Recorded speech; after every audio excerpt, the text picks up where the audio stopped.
आज हम करेंगे lesson number 4 10th physical education का। और आज का हमारा विषय रहेगा झंडे को फहराते समय राष्ट्रीय झंडा लिखे हम राष्ट्रीय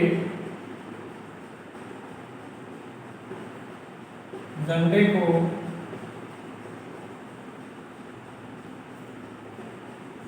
फहराते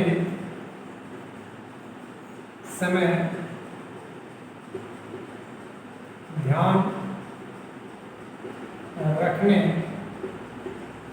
योग्य बातें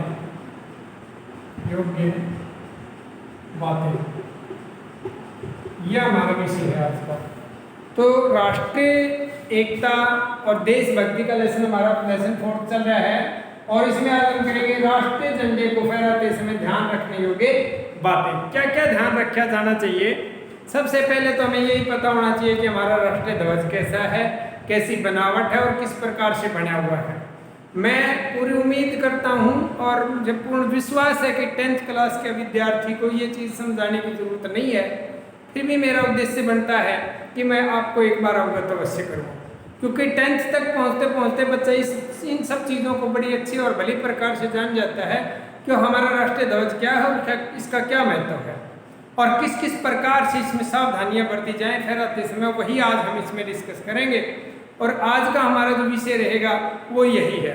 हम ध्यान देंगे किन किन बातों पर कि झंडे को फहराते समय क्या क्या ध्यान रखा जाए। सबसे पहले तो यही है कि झंडे का वर्णन करेंगे हम। हमारा जो झंडा है उसको तिरंगा नाम दिया गया है क्योंकि उसमें मुख्य रूप से 3 रंग होते हैं। हर देश का अपना एक झंडा होता है, उसकी शान होता है, उसकी प्रतीक होता है, उसका एक खास जो है सिंबल माना जाए किसी राष्ट्र का तो भी गलत नहीं होगा। हमारा राष्ट्रीय ध्वज जो है वो 3 रंगों का बना हुआ है और उस 3 रंगों के जो ध्वज है उस ध्वज के ऊपर हम देखेंगे तो वो 3 रंग जो है किस प्रकार से अंकित हैं वो आप यहाँ समझ लेंगे। ये 3 रंग हैं और बीच में एक जो है वो अशोक चक्र बना है जिसमें 24 तिलियां होती हैं। सबसे ऊपर जो रंग होता है आपको कौन सा है? केसरिया। बीच में जो है वो आपका कौन सा है? सफेद। और नीचे जो रंग है वो आपका कौन सा है? हरा। इस प्रकार से हमारे झंडे में राष्ट्रीय ध्वज में मुख्य रूप से 3 रंग हैं और इन तीनों रंगों को जो है हम तिरंगे के नाम से जानते हैं हमारे झंडे को। अब जो हमारा ये राष्ट्रीय ध्वज है इस राष्ट्रीय ध्वज को फहराते समय हम किस बात का ध्यान रखें? हमेशा ये ध्यान रखिए कि केसरिया रंग जो है हमेशा कहाँ होना चाहिए? ऊपर होना चाहिए। केसरिया रंग को ऊपर रखेंगे। किसी भी कारणवश ये गलती नहीं करेंगे कि आप झंडे को हरा रंग जो ऊपर कर देंगे तो आपका झंडा उल्टा हो जाएगा। कुछ देश ऐसे हैं जिनका झंडा किसी तरह से फहरा दीजिए उल्टा नहीं होता। जापान का झंडा एक ऐसा झंडा चाहे आप किसी तरफ से फहरा दें उसको उल्टा ही नहीं होगा वो। लेकिन हमारे राष्ट्रीय ध्वज का अगर हरा कलर हमने ऊपर कर दिया तो हमारा राष्ट्रीय ध्वज उल्टा होगा और उसका अपमान समझा जाएगा। तो आप सभी ध्यान रखें कि केसरिया रंग में से ऊपर नीचे बीच में सफेद हो जाएगा, नीचे हरा रंग होना चाहिए। झंडा फहराते समय ध्यान क्या रखें? जहां मुख्य वक्ता है उस मुख्य वक्ता से पीछे और जो भी डिजाइन बना रखे हमने, जो भी स्टेज के ऊपर हमने डिजाइन कर रखा है, कोई पेंटिंग लगा रखी है, उन सब से ऊंचा होना चाहिए हमारा राष्ट्रीय ध्वज। उनसे ऊपर होना चाहिए और वक्ता के किस तरफ होना चाहिए? दाईं तरफ होना चाहिए और बाकी सजावटों से ऊपर होना चाहिए। ये आप एक विशेष रूप से ध्यान रखेंगे झंडा फहराते समय। दूसरा ध्यान आप क्या रखेंगे? जब भी आप किसी जुलूस वगैरह में जाते हैं झंडे को लेकर के तो आप अपने दाएं कंधे की तरफ जो झंडे को लेकर चलेंगे, अपने कंधे के बिल्कुल साथ में और सीधा रहना चाहिए। आपका ध्वज झुकना नहीं चाहिए। तीसरी ध्यान रखने वाली मुख्य बात क्या है? वो ये है कि झंडा पो फटने के टाइम फहराना चाहिए। पो फटना सुबह सूर्य जब उदय होता है ठीक उसी समय झंडे को फहराना चाहिए। दूसरा ये है झंडा फहराते समय ये ध्यान रखा जाए कि झंडा जमीन से नहीं छूना चाहिए फहराते समय भी और झंडा जो है वो उतारते समय भी। शाम के टाइम झंडे को उतारेंगे हम, जैसे ही सूर्यास्त होने को होता है उस टाइम पर जो झंडे को उतार लिया जाता है। झंडे को बड़ा आहिस्ता आहिस्ता उतारते हैं और उसको बिल्कुल इज्जत और सम्मान के साथ समेट करके रखा जाता है। झंडा फहराते समय ये भी ध्यान रखा जाए कि झंडा फहराने के कुछ खास अवसर होते हैं, उन अवसरों पर ही फहराया जाए तो अच्छा है। वैसे तो सरकार ने अभी परमिशन दे दी है, पहले पाबंदी थी कि आप अपने घर पर झंडा नहीं फहरा सकते।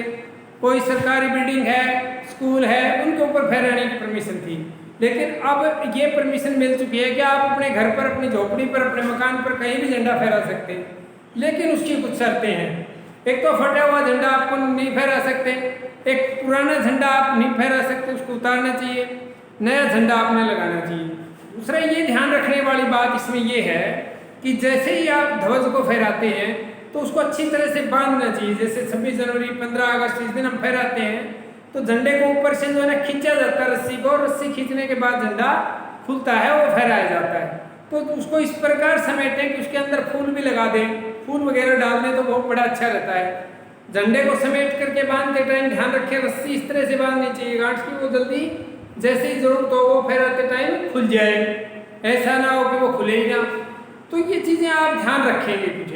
एक ये भी है कि जैसे ही आप झंडे को फहराते हैं तो राष्ट्र धुन बजाई जाती है लगभग, तो आप सावधान की मुद्रा में खड़े रहे।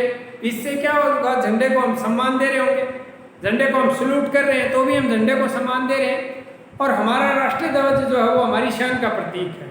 तो कभी भी इसका अपमान हमें नहीं करना है, पुराना होने पर झंडे को उतारना है और उसको जो है बिल्कुल फटे पुराने झंडे को एकांत में कहीं जो है वो रख देना है, दबा देना है। बिल्कुल भी उस इस्तेमाल आप नहीं करेंगे पुराने और फटे झंडे का, नया और एक फ्रेश झंडा जो वो आप फहराएंगे। एक चीज़ ये भी है कि झंडे को आप शान के प्रतीक के रूप में देखेंगे। आप अपनी कैप के ऊपर इसका इस्तेमाल कर सकते हैं, आप अपनी टी शर्ट के ऊपर इसका इस्तेमाल कर सकते हैं, लेकिन इसका उपयोग जो है ना ऐसी जगह पर नहीं कर सकते जहाँ इसका अपमान होता हो। जैसे आप जूतों के ऊपर झंडे का इस्तेमाल नहीं कर सकते, जूतों के ऊपर आपने पेंट करवा लिया या प्रिंट करवा लिया, या वैसे आपने झंडे को लगा, तो ये नहीं होगा ऐसा। आप ये ध्यान रखें कि ये हमारी शान का प्रतीक है और हमारे लिए ये बहुत ही ज़्यादा गौरव का जो है वो प्रतीक माना जाता है। तो ये है। एक आप कभी किसी भी पर्सनल प्रोग्राम में झंडे का इस्तेमाल ना करें, जैसे कि किसी की शादी है और उसमें आप राष्ट्रीय ध्वज को जो इस्तेमाल कर रहे हैं, तो ऐसा बिल्कुल नहीं होना चाहिए। ये खास है, हमारे देश की शान का प्रतीक है और इसको ऐसी जगहों के ऊपर इस्तेमाल किया जाए जैसे भी 2 अक्टूबर गांधी जयंती है, 26 जनवरी है, 15 अगस्त है, इसके अलावा और कोई भी ऐसा राष्ट्रीय पर्व है उसमें हम इसका इस्तेमाल कर सकते हैं। सरकारी बिल्डिंग पर आप फहरा सकते हैं, अपने घर के मकान के ऊपर आप फहरा सकते हैं, लेकिन इसका किसी प्रकार से अपमान नहीं होना चाहिए। ये ध्यान रखने वाली बातें थी झंडे संबंधी जो आज हमने डिस्कस की हैं। झंडा जो है वो उसके बीच में एक चक्कर भी है, अशोक चक्र बोलते हैं जिसको, सारनाथ के अशोक स्तंभ से लिया गया है चक्कर, और इसमें 24 तीलियां हैं, प्रतीक है 24 घंटे प्रगति का। और झंडे का जो कलर है वो चक्कर वाला, वो चक्कर जो है ना वो नीले कलर का है, जो सफेद रंग के बीच में जो चक्कर होता है वो कैसा है, नीले कलर का है। 24 तीलियां हैं, 24 तीलियां 24 घंटे तरक्की करने का प्रतीक के रूप में ली गई है।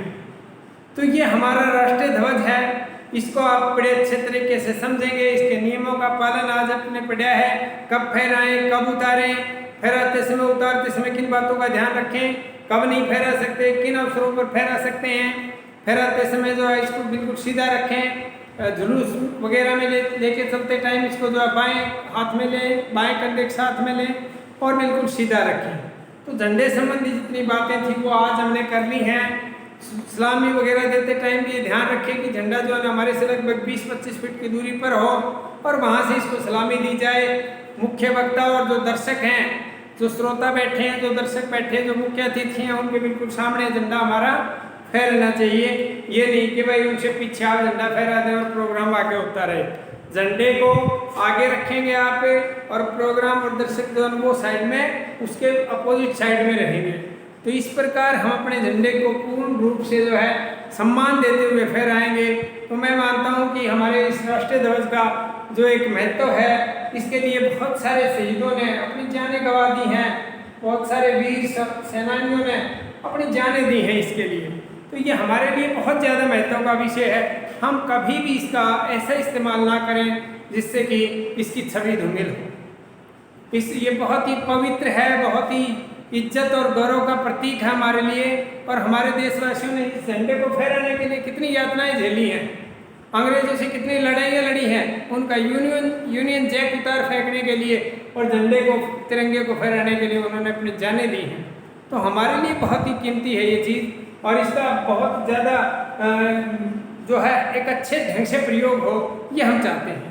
हर विद्यार्थी को समझ हो कि झंडा कब फहराएं, कैसे फहराएं, झंडा का क्या सम्मान है, क्या इज्जत है, वो हम सब समझें। तो मैं मानता हूँ कि आपका ये प्रश्न भी तैयार हो जाएगा और हमारे सिंबल के प्रति, हमारे राष्ट्रीय ध्वज के प्रति हमारी जो आस्था है, जो विश्वास है, जो एक प्राउड है, वो भी सही रहेगा। तो आज के लिए इतना, बाकी कल करें।